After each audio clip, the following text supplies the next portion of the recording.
കുറേ പേർക്കുള്ളൊരു സംശയമാണ് എങ്ങനെ ബിഗ് ബോസിലോട്ട് വരാം.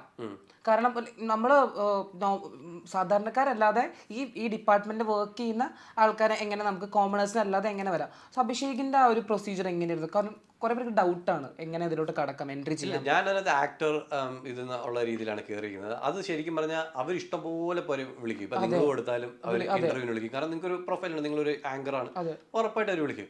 വിളിക്കുമ്പോൾ നിങ്ങൾ സംസാരിക്കുന്ന രീതിയായിരിക്കും നോക്കുന്നത്. പിന്നെ അവിടെ ഇരിക്കുന്ന ഒരു 7-8 പേര് ഇരിപ്പുണ്ടാവും. അവർക്കറിയാം നിങ്ങൾ കയറിയ കണ്ടന്റ് കിട്ടുമോ ഇല്ല. പിന്നെ അവർക്കൊരു ഊഹം ഉണ്ടായിരിക്കും ഈ വർഷം ഇന്ന ടൈപ്പ് ഓഫ് കണ്ടന്റ്. അപ്പൊ ഈ വട്ടം അവര് എനിക്ക് തോന്നുന്നു എടുത്തിരുന്ന എന്റർടൈൻമെന്റ് എന്നാണ് അവർ ഇത്. അപ്പം എടുക്കുമ്പോൾ ചിലപ്പോൾ നല്ല ബോൾഡായിട്ടുള്ള, എനിക്കറിയാം നല്ല ബോൾഡായിട്ട് നല്ലോണം സംസാരിക്കുന്ന അവന്മാരുണ്ടായിരുന്നു. അവരെടുത്തിട്ടില്ല. അവരെടുത്തിരിക്കുന്നത് നല്ല ഫണ്ണായിട്ട്. നെവിനൊക്കെ നല്ല ഫണ്ണാണ്. അപ്പൊ അങ്ങനെ ഫണ്ണായിട്ടുള്ള ആൾക്കാർ, ഇപ്പൊ അനുമോൾ ഫണ്ണാണ് ശരിക്കും. അവളുടെ ഇന്റർവ്യൂവിൽ ഭയങ്കര ഫണ്ണായിട്ടാണ് കൊടുത്തിരിക്കുന്നത്. അപ്പൊ അവർ അങ്ങനത്തെ ആൾക്കാരാണ് എടുത്തിരിക്കുന്നത്. അവർക്ക് ഈ സീസൺ ഫണ്ണി സീസൺ ആണ്, എന്റർടൈൻമെന്റ് സീസൺ ആയിരിക്കണം. അതാണ് അവർ ഉദ്ദേശിച്ചത് തോന്നുന്നു. അതുകൊണ്ടായിരിക്കും ഇങ്ങനെയുള്ളവർ. അപ്പൊ അതിന് ഇല്ലെങ്കിൽ അവർക്ക് നല്ല ഫൈറ്റർ ആയിട്ടുള്ള ആൾക്കാരാണെങ്കിൽ എനിക്കറിയാം. എന്റെ വേറെ 2-3 ഫ്രണ്ട്സ് കൊടുത്തായിരുന്നു. അവന്മാർക്ക് കിട്ടി. ഞാൻ ഇവന്മാർക്ക് കിട്ടിയില്ലെങ്കിൽ പിന്നെ ആർക്കായി ഇവർ കൊടുക്കാൻ പോകുന്നത് എന്ന് ചിന്തിച്ചു. അപ്പൊ എന്നെയാണെങ്കിൽ ഇതൊരു എന്റർടൈൻമെന്റ് സീസൺ ആണെന്നുള്ളത്. അപ്പൊ അവർക്കറിയാം. അവര് ഉറപ്പിക്കും നിങ്ങൾ വരണോ വേണ്ടയോ, നിങ്ങൾക്ക് എന്ത് ടൈപ്പ് നമ്മുടെ ഈ സീസൺ നിങ്ങൾ ആവശ്യമാണോ ഇല്ലെന്ന് അവര് തീരുമാനിക്കും. നമ്മൾ നമ്മളായിട്ട് കൊടുക്കുക. ബാക്കി അവരുടെ പ്ലാനിങ് ആണ്. പിന്നെ ബാക്കി ഞാൻ പറഞ്ഞ ലക്കാണ്. അത് സിനിമയാണെങ്കിലും ബിഗ് ബോസ് ആണെങ്കിലും ലക്ക്. എത്രയോ കഴിവുള്ള സിനിമാക്കാർ പുറകിൽ ഇപ്പോഴും ഒന്നും ആവാതെ കിടക്കുന്നു. അത് ചിലപ്പം അത്ര അഭിനയിക്കാൻ കഴിവില്ലാത്ത ആൾക്കാർ ചിലപ്പം കയറിപ്പോകുന്നത് നമ്മൾ കാണുന്നുണ്ടാവും. പക്ഷെ അതൊരു ലക്കാണ്. അതാ പറഞ്ഞത്, ഇതൊരു സമയം, ഇത് നമ്മുടെ തലയിൽ എഴുതിയിട്ടുണ്ടാവണം.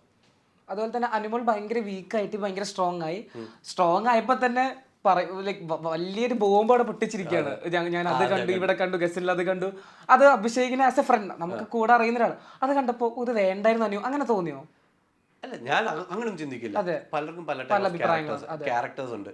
അവളുടെ ക്യാരക്ടറിൽ അവൾ പറയുന്നു, അവൾക്ക് ക്യാരക്ടറിൽ അത് അവൾക്ക് ഇഷ്ടമല്ലെങ്കിൽ പറയും. ചിലർക്ക് അത് കണ്ടിട്ട് അതിനെന്താ കുഴപ്പം എന്ന് ചോദിക്കുന്നു. ഇപ്പൊ കിസ് ചെയ്തെങ്കിൽ എന്താ കുഴപ്പം എന്ന് ചോദിക്കുന്ന ആൾക്കാരുണ്ട്. ചിലർ കിസ് ചെയ്യണോ, ഇത് കുടുംബ പ്രേക്ഷകർ കാണുന്നല്ലേ എന്ന് ചോദിക്കുന്നുണ്ട്. അതാണ് അവിടെ 2 വിഭാഗമാണ്. ഒന്ന് മറ്റേ പുരോഗമനായിട്ട് കിസ് ചെയ്താൽ എന്താ പ്രശ്നം, അങ്ങനെ പുരോഗമനം ചിന്തിക്കുന്നത്. അതേ സമയത്ത് ഫാമിലി അങ്ങനെയൊന്നും പാടില്ല എന്ന് പറയുന്ന ആൾക്കാരുണ്ട്. നമ്മളിതിൽ ഏത് ചൂസ് ചെയ്യണം എന്നുള്ളതാണ് നമ്മുടെ ഡിസിഷൻ. നമ്മളിതിനകത്ത് ഏത് സൈഡിൽ നിൽക്കണം എന്നുള്ളതാണ്. അത് ഒരു സൈഡിൽ നിന്ന് അപ്പുറത്ത് ശത്രുവാകും, അപ്പുറത്ത് നിന്നാൽ ഇപ്പുറത്ത് ശത്രുവാകും. അത് എന്തായാലും ഉറപ്പാണ്. അപ്പൊ അവൾക്ക് അത് ശരിയായില്ലെന്ന് തോന്നി അവളത് പറഞ്ഞു. ഇനി അവളത് കണ്ടോ ഇല്ലയോ നമുക്ക് അതിനെ കുറിച്ച് അറിയില്ല. ഇപ്പൊ ശരി ലാലേട്ടൻ വരുമ്പോഴേ നമുക്ക് അറിയത്തുള്ളൂ. അതുകൊണ്ട് അവളുടേതായ രീതിയിൽ നിൽക്കുന്നു. അപ്പൊ അവൾക്ക് അതിനെ സപ്പോർട്ട് ചെയ്യുന്ന ഒരുപാട് പേരെ ഞാൻ കണ്ടു. പക്ഷെ അതേസമയത്ത് അവളത് പറഞ്ഞതിന് എതിർത്ത ആൾക്കാരെയും കണ്ടു. സപ്പോർട്ട് ചെയ്യുന്ന ആൾക്കാർക്ക് അങ്ങനെ പോവാം. അപ്പം അവൾ എനിക്ക് അതിന് വേണ്ടെന്നൊന്നും തോന്നില്ല. അവളുടെ ശരി അവൾ ചെയ്യുന്നത്. അറ്റ് ലാസ്റ്റ് അവളുടെ ലൈഫാണ്. ഇറങ്ങി കഴിഞ്ഞ് ഞാനൊന്നും ചെയ്യാൻ പോകുന്നില്ല. അവളുടെ ലൈഫാണ്, അവളാണ് ഇതെല്ലാം ഡീൽ ചെയ്യേണ്ടത്. അപ്പോൾ അവൾ പറയുന്നത് അവൾ ഓർത്ത് പറയും. അവൾക്കറിയാം പറയേണ്ടത് എന്ത് പറഞ്ഞാലാണ് പ്രശ്നം എന്നുള്ളതിനെ കുറിച്ച് ബോധ്യമുള്ള ഒരാൾ തന്നെയാണ്. അതിനുള്ള ഒരു പ്രായം അവൾക്കുണ്ട്. അപ്പോൾ അവൾ പറയുന്നുണ്ടെങ്കിൽ അതിന് റിസ്ക് എടുക്കാൻ അവൾ തയ്യാറാവും. എന്തായാലും ഇതൊക്കെ കഴിഞ്ഞ് രണ്ടുപേരും, ലക്ഷ്മി ചേച്ചി ആണെങ്കിലും അനു ചേച്ചി പുറത്തു വരും. ആസ് എ ഫ്രണ്ട് തോന്നുന്നുണ്ടോ അവർക്ക് ഡീലപ്പ് ചെയ്യാൻ പറ്റും? കാരണം ഒരുപാട് ലക്ഷ്മി ചേച്ചി ഇപ്പൊ ഓക്കെയാണ്, കാരണം ട്രാക്കിലോട്ട് വരുന്നതേ ഉള്ളൂ, സ്റ്റാർട്ടിംഗ് ടൈം ആണ്. പക്ഷെ ഡീൽ ചെയ്യാൻ പറ്റില്ല. പക്ഷെ അനു ചേച്ചിക്ക് എന്താ, അനു ചേച്ചി കുറച്ച് ബ്രേക്ക് ആവും. പുറത്ത് വന്നിട്ട് ഇനി അവളുടെ എഗനിസ്റ്റ് ഉള്ള സാധനങ്ങൾ കാണുമ്പോൾ അവൾ കുറച്ച് ബ്രേക്ക് ആവും. കാരണം ഞാൻ പറഞ്ഞത് സെൻസിറ്റീവ് ആണ്. ലക്ഷ്മിയിൽ എനിക്ക് അതൊന്നും ഒരു പേടിയില്ല. അവൾ വന്നിട്ട് പോകുമ്പോഴേ എന്നോട് പറഞ്ഞ പോസിറ്റീവ് ഓർ നെഗറ്റീവ് എനിക്ക് ഒരു കെയറുമില്ല. എനിക്ക് കയറുക, നമുക്ക് അവിടെ നിന്ന് കിട്ടുന്ന എന്തോ ഫെയിമോ എന്താ വെച്ചാൽ കിട്ടുക, ഇറങ്ങുക, ബാക്കി അവളുടെ കാര്യം നോക്കുക. അവൾ പേടിയില്ലാത്തതാണ്. കാരണം നമ്മുടെ ലൊക്കേഷനിലാണെങ്കിലും പല കാര്യങ്ങളിലും വന്നപ്പോൾ ഞാൻ കണ്ടത് ഭയം എന്ന് പറയുന്ന സാധനം അവൾക്ക് ഇല്ല.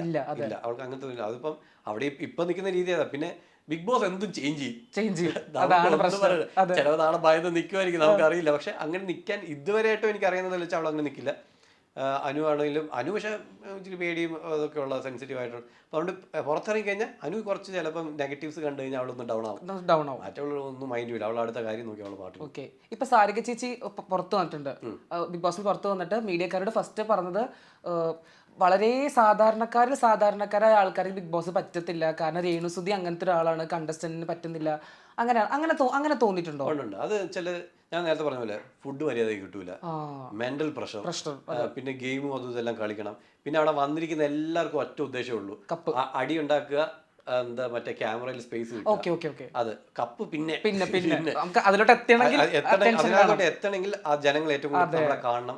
ആ ജനങ്ങൾ ഏറ്റവും കൂടുതൽ കാണണമെങ്കിൽ നമ്മൾ കണ്ടന്റ് ഉണ്ടാക്കണം. ഇതിനകത്ത് നമുക്ക് ചിരിച്ചുകൊണ്ട് കണ്ടന്റ് ഉണ്ടാക്കാൻ പറ്റില്ല. അപ്പൊ എന്ത് ചെയ്യുക, അടി ഉണ്ടാക്കുക. അപ്പൊ ചിലപ്പോൾ ഈ ചെറിയ കാര്യങ്ങളൊക്കെ ആയിരിക്കും. ഇപ്പം ഇവിടെ ഇരുന്നിട്ട് ഞാനിപ്പോൾ നിങ്ങളുടെ അടുത്ത് സംസാരിക്കുന്നു, ഞാനിപ്പോൾ എനിക്ക് പറയാം അടി ഉണ്ടാക്കാൻ വേണ്ടി ക്യാമറ നോക്കുന്നുണ്ട്, അയ്യോ എനിക്കൊന്നും ഇല്ലല്ലോ, കണ്ടന്റ് ഒന്നും ഇല്ലല്ലോ, അതെ താൻ എന്തോടെ കാലെടുത്ത് മേടി വെച്ചിട്ടിരിക്കുന്നത്, എന്തോ റെസ്പെക്ട് ഇല്ല, ഞാൻ ഇങ്ങനെയാണല്ലോ നിൽക്കുന്നത് ഇന്ന് ഒറ്റ ചോദ്യം ട്രിഗറായി പോകും. അപ്പം അവൻ നോക്കുമ്പോ കിട്ടിയ അവസരം കളയണ്ട, ഞാൻ എനിക്ക് ഇഷ്ടമുള്ള പോലെ ഇരിക്കും, താനാണോ ചോദിക്കാൻ എന്നോട് നിങ്ങളും ചോദിച്ചാൽ. അപ്പൊ അതൊരു കണ്ടന്റ് ആണ്. അപ്പൊ കണ്ടന്റ് മേക്കിങ്ങിന് വേണ്ടി എല്ലാവരും അവിടെ ഇരിക്കും. അപ്പൊ ഇതെല്ലാം കൂടി ആകുമ്പോഴത്തേക്കും മൊത്തത്തിലാകുമ്പോഴത്തേക്കും സാധാരണക്കാർക്ക് പറ്റൂല. നമ്മൾ ഈ ഗെയിം പഠിച്ച് സെറ്റായി നമ്മൾ പിന്നെ അവിടെ അടി ഉണ്ടാക്കുന്ന റീസൺസ് ഒന്നും കുഞ്ഞു വള്ളി കേസുകൾ പിടിക്കേണ്ടി വരും. ബോട്ടിൽ അവിടെ ഇപ്പൊ ഞാൻ പറഞ്ഞത് ഇന്നോ കാലെടുത്ത് വെക്കുന്നത് ഒന്നെങ്കിൽ ഇപ്പൊ എന്റെ ക്യാരക്ടറാണ് ഞാൻ മൈൻഡ് ചെയ്യൂല. അതേ സമയത്ത് വേറെ ചിലരാണെങ്കിൽ ട്രിഗർ ചെയ്യാൻ വേണ്ടി ചോദിക്കാൻ വേണ്ടി ഇങ്ങനെ ഇന്നത്തെ കണ്ടന്റ് ഇന്ന് കണ്ടന്റ് പോയില്ല എന്നെ കാണൂല ആൾക്കാർ, നിന്നോടെ കാലെടുത്ത് മേടി വെച്ചിരിക്കുന്നത് കാല് തത്തറ എന്ന് ഒറ്റ കാര്യം പറഞ്ഞാൽ മതി. ഇപ്പുള്ള സീസണിൽ അങ്ങനെ ആരെങ്കിലും തോന്നുന്നുണ്ടോ? വെറുതെ ചുമ്മാ വെറുതെ എനിക്ക് തോന്നിയതാ, പേഴ്സണൽ ഒപ്പീനിയൻ പറയാം. എല്ലാവരും എനിക്ക് അങ്ങനെ തന്നെ തോന്നി. എല്ലാവരും അതിന് തെറ്റ് പറയാനും പറ്റില്ല, തെറ്റ് പറയുന്നത് കണ്ടന്റ് വേണ്ടേ, അപ്പൊ അവരുണ്ടെങ്കിൽ അത് ചെയ്തേ പറ്റൂ. ഞാൻ ചൂസ് ചെയ്തിരുന്നത് വള്ളി കേസ് പിടിക്കരുത് എന്നുള്ളത്. അത് ഞാൻ പലവട്ടം അവിടെ ലാലേട്ട മുന്നേ വെച്ചാണ് ലാലേട്ടൻ ഞാൻ പറഞ്ഞിട്ടുണ്ട്, ഇങ്ങനത്തെ ചെറിയ കാര്യങ്ങളൊന്നും ഞാൻ ചെയ്യൂല. എന്റെ വീട്ടുകാർ വന്നപ്പോൾ എന്റെ അനിയത്തിയും അച്ഛനും എല്ലാം ചോദിച്ചു, നീ എന്തിനാ ഇങ്ങനെ ഡൗൺ ആയിരിക്കുന്നത്, നീ ബാക്കി ഇടപെട്ട് ഞാൻ കുപ്പി അവിടെ വെച്ചു എന്ന് പറഞ്ഞാൽ അടി ഉണ്ടായിരുന്നു, ഞാൻ അതിനകത്ത് ഇടപെടത്തില്ല, എനിക്കതിൽ എന്താ പ്രശ്നം, അതിനാ കുപ്പി അവിടെ വെച്ചെങ്കിൽ എടുത്ത് മാറ്റി വെക്കുക, അത്രേ ഉള്ളൂ. ഇങ്ങനത്തെ കാര്യങ്ങളൊന്നും ഞാൻ ഇടപെടുന്നില്ല. വലിയ എന്തെങ്കിലും വിഷയം വന്നാൽ മാത്രമേ അടി ഉണ്ടാക്കുക, അല്ലാത്ത ചെറിയ കാര്യങ്ങളാണ്. പക്ഷെ അത് അങ്ങനെ ചെയ്തപ്പോൾ എന്താ പറ്റി, എൻ്റെ സ്ക്രീൻ സ്പേസ് പറയും. പക്ഷെ അപ്പോഴും എനിക്ക് സപ്പോർട്ട് ചെയ്ത ആൾക്കാരുണ്ട്, എന്നോട് പറഞ്ഞു ക്വാളിറ്റി കാര്യങ്ങളിൽ മാത്രം ഇടപെടുക, ക്വാളിറ്റി കണ്ടന്റിൽ മാത്രം ഫോക്കസ് ചെയ്യുക, അതാണ് അഭിഷേക് നല്ലത്. ഞാൻ കമന്റ്സ് കണ്ടിട്ടുണ്ട്, അത് ഒരുപാട് പേര് പറഞ്ഞിട്ടുണ്ട്, അത് അങ്ങനെ വേണം അഭിഷേക്, ഇല്ലാതെ ചുമ്മാ ചവറ് അടിക്കൊന്നും പോകരുത്. അപ്പൊ നമുക്ക് അങ്ങനെ ചൂസ് ചെയ്യണം. നമ്മൾ എന്ത് ചെയ്താലും സപ്പോർട്ട് ചെയ്യാൻ അവിടെ ആളുണ്ടാകും, പക്ഷെ അത് എങ്ങനത്തെ ആൾക്കാരെ എങ്ങനെ ചൂസ് ചെയ്യണം എന്നുള്ളതാണ്. ചിലപ്പോൾ അങ്ങനെ ചെയ്യുമ്പോൾ എനിക്ക് കണ്ടന്റ് സ്ക്രീൻ സ്പേസ് കുറയും, അപ്പുറത്ത് ആ കുപ്പി മാറ്റി വെച്ചതിന്റെ അടിയായിരിക്കും അവിടെ നടക്കുന്നുണ്ടായിരിക്കും. പക്ഷെ ഞാനല്ലാതെ ഇടപെടായിരുന്നു കഴിഞ്ഞാൽ ആൾക്കാർ അവൻ നല്ലവനാ, അവൻ ഇങ്ങനത്തെ വൃത്തിയിട്ട സാധനത്തിലൊന്നും അവൻ തലയിടുന്നില്ല.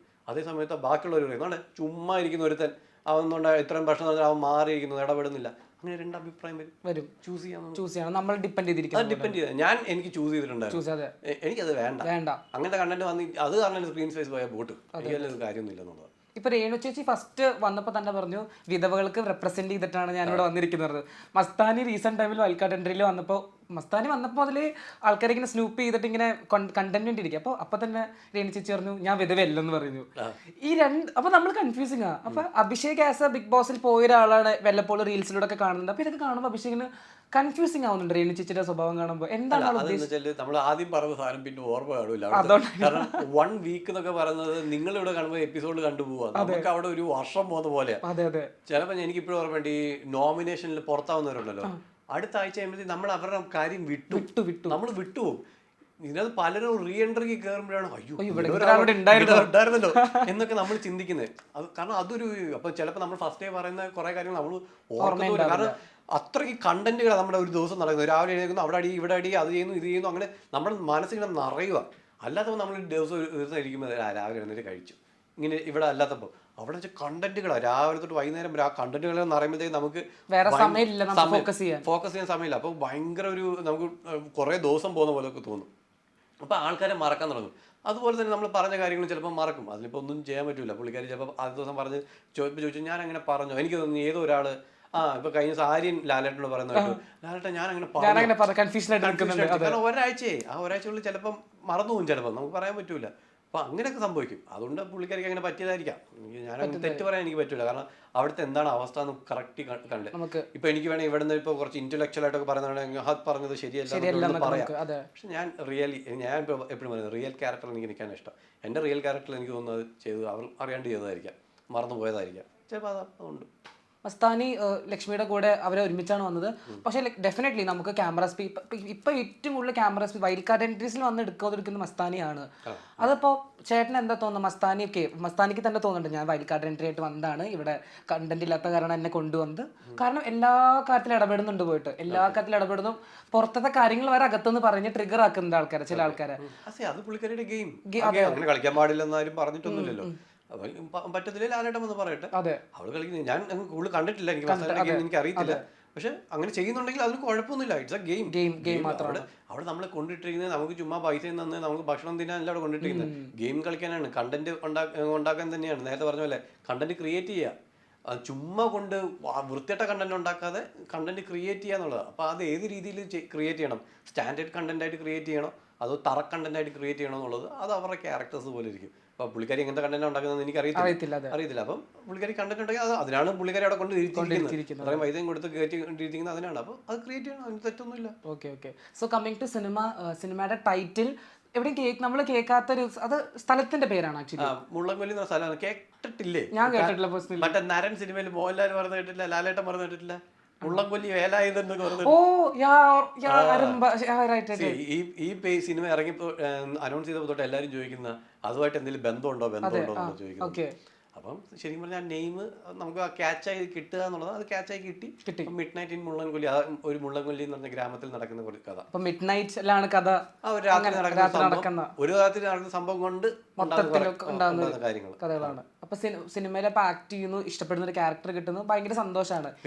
ഓഡിയൻസിന്റെ അടുത്ത് എന്താ പറയുക, സിനിമ ഇറങ്ങാൻ പോവാണ്, ആക്ടർ ബിഗ് സ്ക്രീനിൽ കാണാൻ പോവാണ്. ബിഗ് ബോസ് പറയാനുള്ളത്, എന്നെ സപ്പോർട്ട് ചെയ്ത എല്ലാവരും സിനിമയും പോയി കാണുക. പിന്നെ ഇനിയും മുമ്പോട്ട് പോകണമെങ്കിൽ എല്ലാവരുടെയും സപ്പോർട്ട് വേണം. ഇപ്പം ഞാൻ അടുത്ത സിനിമ അനൗൺസ് ചെയ്ത് പൂജയൊക്കെ കഴിഞ്ഞു, അത് എല്ലാവരും അറിഞ്ഞിട്ടുണ്ടായിരുന്നു. അപ്പം അങ്ങനെ ഓരോരോ സ്റ്റെപ്പ് ബൈ സ്റ്റെപ്പായിട്ട് ഞാൻ മുന്നോട്ട് വരണമെങ്കിൽ എല്ലാവരും സപ്പോർട്ട് ഉണ്ടാവണം. നിങ്ങളുടെ 150 രൂപയ്ക്ക് വലിയ വിലയാണ്, എൻ്റെ ജീവിതം മൊത്തം മാറി വരുന്ന വില തന്നെയാണ്. അപ്പോൾ അതുകൊണ്ട് എല്ലാവരും പോയി കാണുക, സപ്പോർട്ട് ചെയ്യുക, കൂടെ നിൽക്കുക. ബിഗ് ബോസിൽ എന്നെ ഒരുപാട് സപ്പോർട്ട് ചെയ്ത് ആയതുകൊണ്ടാണ് ഞാൻ ഫൈനൽ വരെ വന്നത്. അതുപോലെ ഇവിടെയും സപ്പോർട്ട് ചെയ്യുക, കൂടെ ഉണ്ടാവണം. സോ പടം നല്ല ഹിറ്റ് ആവട്ടെ. നമുക്ക് സക്സസ് മീറ്റ് നമുക്ക് ഇന്റർവ്യൂ തരില്ലേ? ഉറപ്പായിട്ടും. Okay. So thank you so much for joining. Thank you so much.